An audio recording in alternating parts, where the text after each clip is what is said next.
I took a seasonal ranger job in the Cascades, mostly doing isolation work like watching fire lines, logging trail damage, and monitoring wildlife. With only a few radio check-ins a day, the rest of the time was mine, making it the perfect gig for someone trying to get away. The cabin I was assigned sits about 12 miles from the nearest road. An old place, nothing fancy, with a radio tower, generator, propane stove, and no internet or cell service. It was just me, the trees, and a whole lot of quiet, which I really liked until the third week when the noises started. They weren't animals or weather, but footsteps, subtle at first, slow and heavy, always at night, circling the cabin 4 or 5 paces at a time before stopping for hours.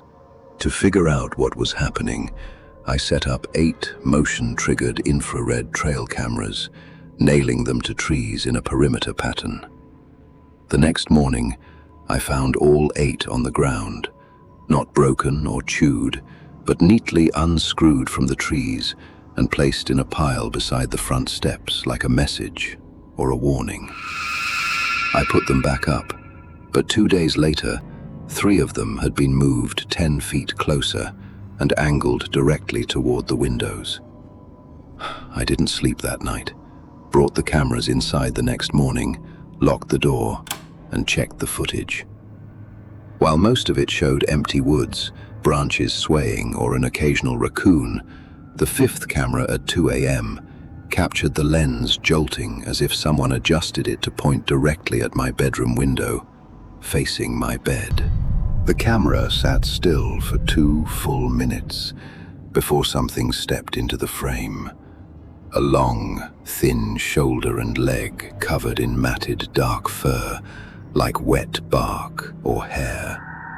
It moved incredibly slow, as if it didn't care about being seen, before turning its head to look right at the camera and stretching into a jagged, non-human smile. Behind it, another, smaller face was pressed against the glass of the cabin window, looking inside. Terrified, I packed my clothes, knives, batteries, and radio within 10 minutes, leaving the generator running as I fled down the steeper but faster west trail.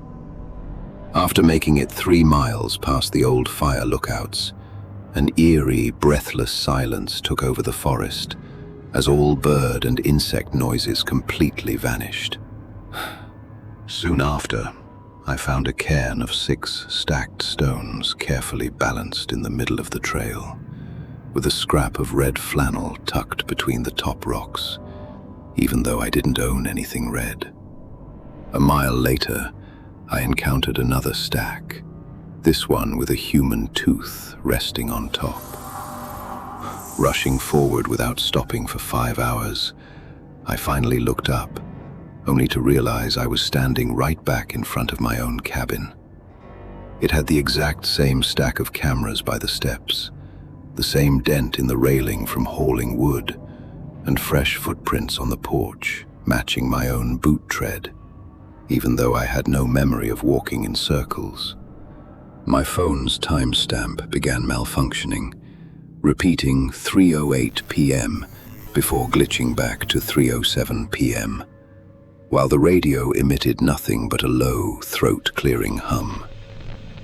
I stayed outside until dusk, when I saw a shadow shifting abnormally between the trees, prompting me to back into the warm handle of the cabin door.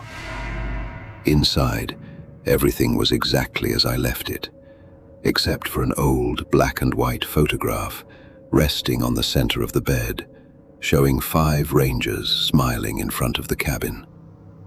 Every single ranger in the photo shared my exact face, while a hidden pair of eyes watched from the tree line behind them.